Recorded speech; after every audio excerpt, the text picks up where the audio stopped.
తండ్రి కుమార పరిశుద్ధాత్మకు మహిమ కలుగునుగాక.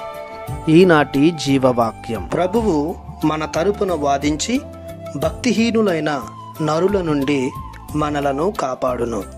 కీర్తన 43:1. ప్రియమైన సహోదరి సహోదరులారా, దేవునిచే ప్రేమించబడుతున్న దేవుని బిడ్డలారా, త్రిత్వేక దేవుడు మేము తన కృపానుగ్రహాలతో నింపునుగాక.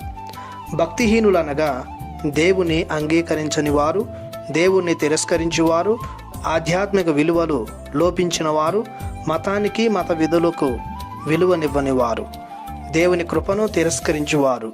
వీరికి మంచితో సంస్కారంతో పని లేదు. దైవాజ్ఞలతో దేవుడన్న శక్తితో ఎలాంటి సంబంధం లేకుండా జీవిస్తారు.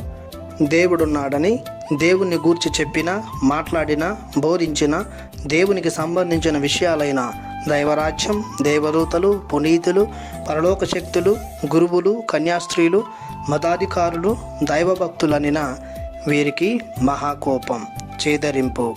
వీరిని గూర్చి తప్పుగా చెప్పడం, ప్రచురించడం, వీరిని హింసించడం, బాధించడం, చంపించడం వీరికి మహాప్రీతి. వీరికి దైవజ్ఞానం, దైవభీతి, దైవప్రేమ అనేవి అసలు ఉండనే ఉండవు. ఏదో లోకములో జీవిస్తున్నామంటే జీవిస్తున్నాం అన్నట్లుగా ఉంటారు. వారు దేవుణ్ణి ఆరాధించరు, వేరే వారిని ఆరాధించనివ్వరు.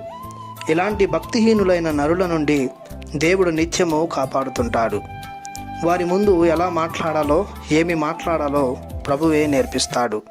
తన ధైర్యంతో, శక్తితో, జ్ఞానంతో నింపుతాడు. తన రెక్కల క్రింద కాచి కాపాడుతాడు.